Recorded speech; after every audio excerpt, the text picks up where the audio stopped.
I'm Ashwini, Aristo Specialty Hospital dietitian work பண்ணிட்டு இருக்கேன். இன்னைக்கு என்ன டாபிக் பார்க்க போறோம் அப்படின்னா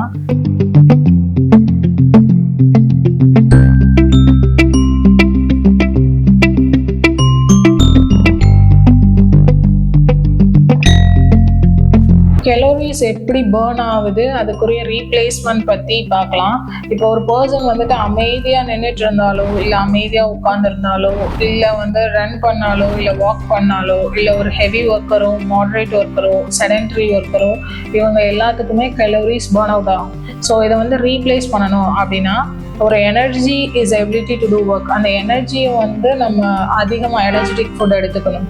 ஃபார் எக்ஸாம்பிள் வந்துட்டு என்னென்ன மாதிரி எனர்ஜெட்டிக் ஃபுட் எடுத்துக்கலாம் அப்படின்னா நட்ஸ் அண்ட் ஆயில் சீட்ஸ், அந்த பாதாம், முந்திரி, பிஸ்தா இதெல்லாம் நல்லாவே எடுத்துக்கலாம். பயிறு வகைகள், பல்சஸ் ஐட்டம்ஸ் நல்லாவே எடுத்துக்கலாம். சாய் ப்ராடக்ட்ஸ் நல்லா எடுத்துக்கலாம். சோயா பீன் அந்த மாதிரி எல்லாமே நல்லாவே எடுத்துக்கலாம். ப்ளஸ் ஸ்பினாச்சஸ், நான்வெஜ் ஐட்டம்ஸ் நல்லா எடுத்துக்கலாம். கீ, பட்டர், பன்னீர் அந்த மாதிரி ஐட்டம்ஸ் நல்லா எடுத்துக்கலாம். நிலக்கடலை இதெல்லாம் எடுத்தோம்னா ஓரளவுக்கு எனர்ஜி பேலன்ஸ் ஆகும். ப்ளஸ் இந்த தானிய வகைகள், கோதுமை, கேப்பம், வரகு, கம்பு அந்த மாதிரி ஐட்டம்ஸ் நல்லா எடுத்துக்கணும். ப்ளஸ் மில்க் ப்ளஸ் வாட்டர் இது எல்லாமே கரெக்டாக பேலன்ஸ்டாக எடுக்கிறப்போ அந்த எனர்ஜியை ரீப்ளேஸ்மெண்ட் பண்ணலாம்.